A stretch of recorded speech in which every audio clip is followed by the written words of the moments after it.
오늘은 사도행전 12장 1절에서 9절 말씀입니다. 1절, 그때에 헤롯 왕이 손을 들어 교회 중에 몇 사람을 해하려 하여 2절, 요한의 형제 야고보를 칼로 죽이니 3절, 유대인들이 이 일을 기뻐하는 것을 보고 베드로도 잡으려 할새 때는 무교절이라. 자, 본문에 이제 헤롯이 등장하고 있습니다.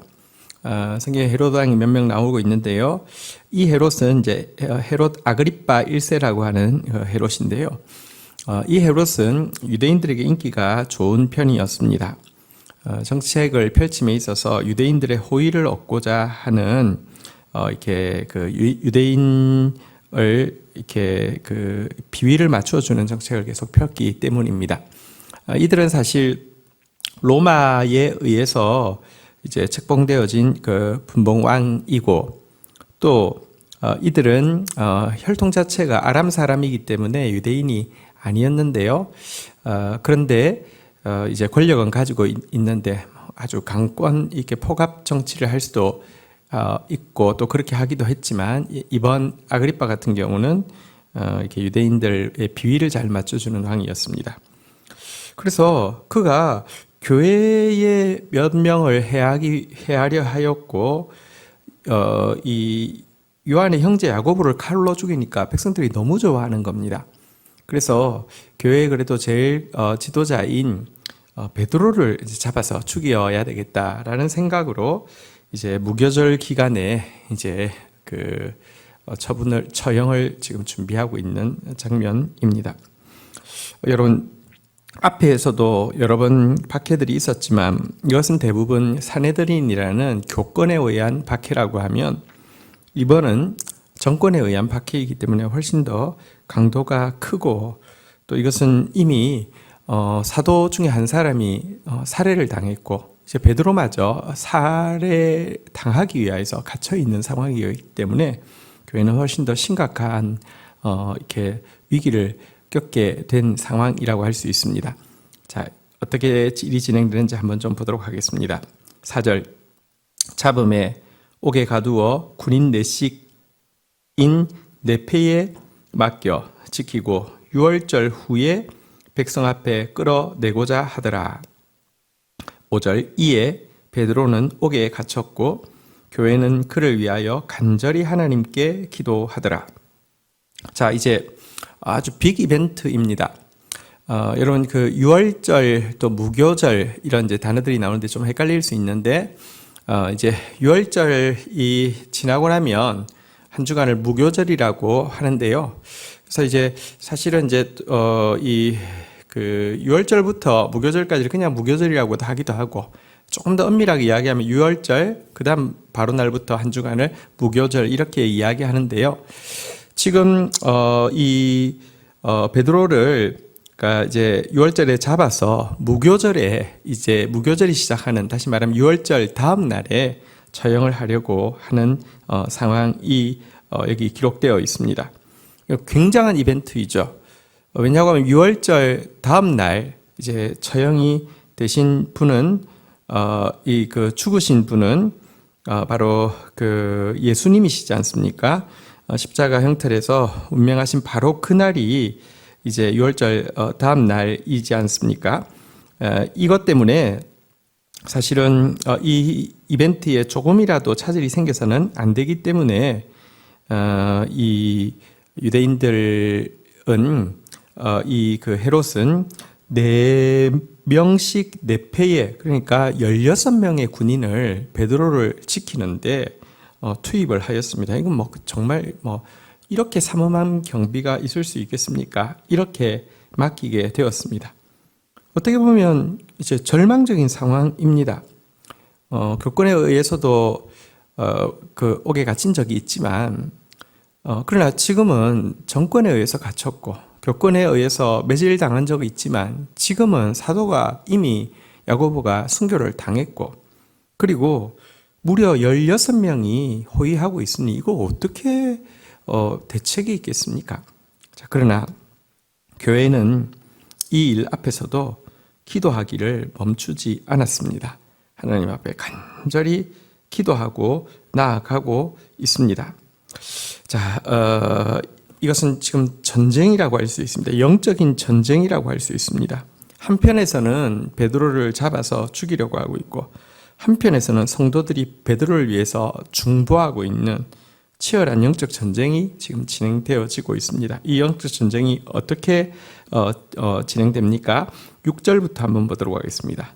헤롯이 잡아내려고 하는 그 전날 밤에 베드로가 두 군인들 틈에서 두 쇠사슬에 매여 누워 자는데 파수꾼들이 문 앞에서 옥을 지키더니 7절 호련히 주의 천사가 나타나매 옥중에 광채가 빛나며 또 베드로의 옆구리를 쳐 깨워 이르되 급히 일어나라 하니 쇠사슬이 그의 손에서 벗겨지더라. 자, 베드로는 심지어 이제 간수들 사이에 16명이 교대하는 간수들 사이에 있고 잠이 든 시간에도 혹시 무슨 일이 생길지 몰라서 두 군인 사이에서 잠이 드는, 그것도 쇠사슬에 매인 상태에서 잠이 든 상태였습니다. 그리고 문 앞에서는 또 파수꾼들이 지키고 있고요. 문 안에서는 두 군인이 잠들어 있는 베드로 옆에 있고요. 쇠사슬도 이렇게 매여 있는 상태였는데요. 천사가 나타났습니다. 그리고 천사가 깨우는데 얼마나 깊이 잠들어 있었던지 천사가 옆구리를 쳐서 깨웠다 이렇게 이야기합니다. 여러분 이렇게 그 선잠이 든 사람은요 무슨 소리만 나도 잠을 깰 것입니다. 게다가 이제 이 밤이 지나고 나면 사형을 당합니다. 게다가 발도 착고에 채해져 있고 옆에 군인들도 있으니 어떻게 편안한 잠을 잘 수 있겠습니까? 완전히 선잠이나 자는 것 자체가 불가능하지 않겠습니까? 그런데요, 천사가 왔는데 눈을 뜬 게 아니라 천사가 옆구리를 쳐서 깨울 때까지 잠을 자고 있었다. 이렇게 이야기하고 있습니다. 여러분, 이것은 베드로가 이미 살아도 주를 위해서 살고 죽어도 주를 위해서 죽기로 결정했기 때문에 죽음은 조그만 두려움도 될 수 없었다는 사실을, 죽음이 빼앗아갈 수 없는 평안이 이미 그에게 있었다는 사실을, 이 사실 한 가지가 잘 보여주고 있습니다. 우리가 기도하는 거 참 중요하고요. 한데 어떤 때는 기도가 내 불안을 투사하는 것일 때도 있습니다. 불안하니까 주여 주여 주여 하는데 여러분들 계속 불안한 상태에서 막 매달리면 열정적으로는 매달릴 수 있겠지만 계속 그 상태에 있다고 하면 여러분 기도의 깊은 단계로 들어가지 못한 것입니다. 기도의 깊은 단계란 자기의 소원을 아뢰는 것에서 넘어서 내 소원을 아뢰고 있는 그 대상에게 자기의 전부를 온전히 맡겨드리는 상태가 높은 기도의 상태라고 할 수 있습니다. 여러분, 베드로와 야고보, 누가 믿음이 좋으냐 안 좋으냐의 문제가 아닙니다. 야고보는 순교를 통하여서 하나님 영광 받으시는 것이고요. 베드로는 또 이렇게 벗어남을 통하여서 하나님 영광 받으실 것인데요. 여러분, 내가 꼭 베드로가 되어야 되겠다, 혹은 나는 절대로 야고보가 안 되어야 되겠다, 나한테 있는 문제가 아닙니다. 우리의 소원에 대해서 진실하게 아뢰는 것까지는 우리의 일이지만 그 다음부터는요, 사나 죽으나 주님이 주관하실 것이고 또 주님이 주관하시는 것은 가장 좋은 것임을 믿어야 합니다. 이런 완전한 위탁이 있었기 때문에 그는 정말로 쿨쿨 잠들어 있는 모습을 보입니다. 그래서 사실 이렇게 잠들어 있는 모습 자체가 진짜 믿음이죠. 이게 큰 믿음이죠. 자, 천사가 그런데 바로 그에게 나타났을 때 빛이 비치고요. 급히 일어나라고 이야기하자 쇠사슬도 그에게서 바로 벗겨지는 일이 일어나게 되었습니다.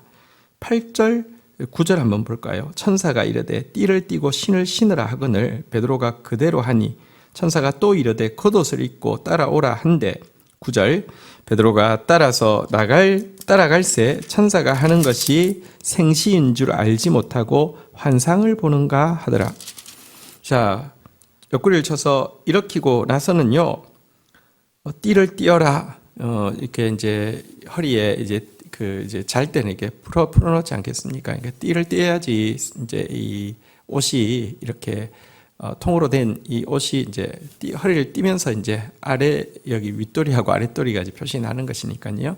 허리 띠고 그러고 나니까 이제 신으라 그래서 또 신을 신고요.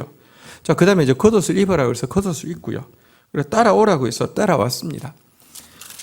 그가 지금 따라서 나가면서도 이게 꿈인가 보다 이렇게 생각할 정도로, 그러니까 정말 완전히 비몽사몽간에라고 생각할 정도로 정말 깊이 자고 있었다는 사실을 보게 됩니다. 우리가 여기서 참 믿음이 무엇인지 또 베드로의 모습을 통해서 보고요. 그리고 또 한편 베드로를 위해서 간절히 모여서 기도했던 그 기도에 대해서도 생각해 보겠습니다. 자, 기도의 두 가지 측면이 있습니다. 하나는요, 여러분, 내가 막 간절하다고 되는 게 아닙니다. 간절함이, 다시 이야기합니다, 불신과 두려움의 표현이 될 때는 그것은 성숙한 기도가 아니죠. 기도는요, 간절해야 되는데 동시에 전적으로 맡기는 위탁도 필요합니다. 그러니까 신뢰하고 맡기는 것이 필요한데, 또 한 가지, 그럼에도 불구하고 절대로 간과할 수 없는 것이 간절함과 합심입니다. 합심과 간절함이 없이는 또 기도가 아니라고도 할 수 있습니다. 이게 참 전혀 다른 것 같습니다. 간절하게, 또 혼자서 간절하기가, 계속 간절하기가 힘드니까 합심해서 간절한 것과 전적으로 맡기는 것 전혀 다른 것 같은데도 이게 같이 이루어질 때 그게 진정한 기도라고 할 수 있습니다. 베드로를 위해서 합심하여서 간절히 기도하고 있었는데요. 여러분, 기도 그냥 근데 기도할게요 그래놓고 기도 잘 안 하잖아요. 그리고 기도할게요 그래놓고 그냥 하나님 그냥 이렇게 해주세요 하고 그냥 그 기도했다라고 생각하기도 쉽잖아요. 여러분, 우리 마음은 사실은 굉장히 게으르고요, 굉장히 거짓됩니다. 그래서 기도한다고 이야기하고 기도하고 싶다라고 말해놓고 나서도 합심하여서 모이지 않으면 열심히 쉽기 쉽고요. 또 많은 시간을 들여서 간절히 구하지 않으면 잠시 그냥 하나님 그렇게 해주세요 아멘 이렇게 한다고 하면 비록 입술은 기도하고 있다 할지라도 그것이 진정한 우리의 소원이 안 될 수도 있습니다. 우리 입술만 나불거리며 하나님이 들으시는 게 아니라, 여러분, 우리의 진실한 마음을 드리라는 것이 간절함에 들어가 있는데요. 합심하지 않으면 기도의 열기가 식기 쉽고, 간절하지 않으면 진짜 소원이 되지 않기 때문이라는 것입니다. 예를 들어 농부가 박한 땅에, 박토에다가 농사를 짓게 된다고 하면 여러분, 얼마나 많은 시간 동안 땅을 기경해야 되겠습니까?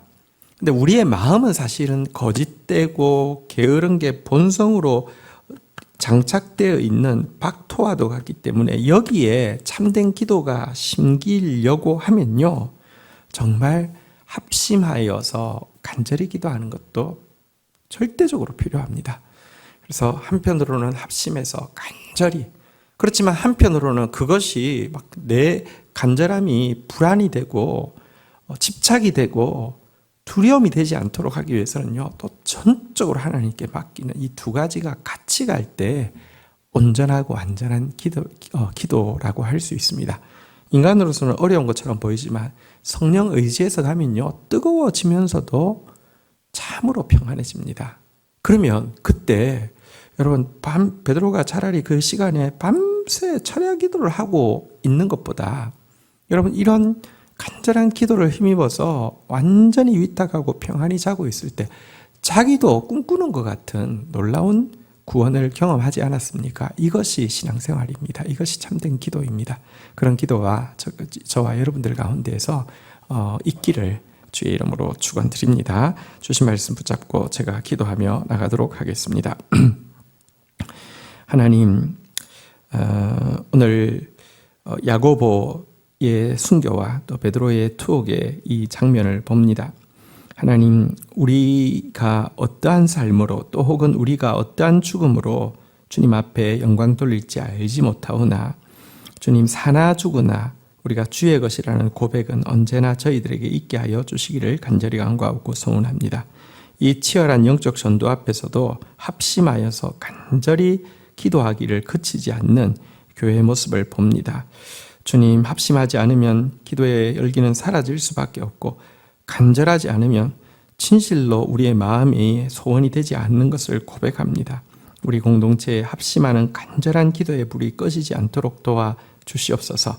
그러나 하나님, 우리의 간절함이나 우리의 합심이 내 뜻대로 하옵시고 아버지 뜻대로 마옵소서 하는 두려움과 집착이 되지 않게 우리보다 더 선하신 하나님, 더 크신 하나님을 신뢰함으로 말미암아 베드로처럼 철저하게 하나님께 맡기는 평안이 있는 그런 기도의 비결을 배우게 하셔서 하나님, 우리의 생각을 뛰어넘는 하나님의 구원을 경험할 수 있도록 인도하여 주옵소서. 감사합니다. 예수 그리스도의 이름으로 기도 올립니다. 아멘.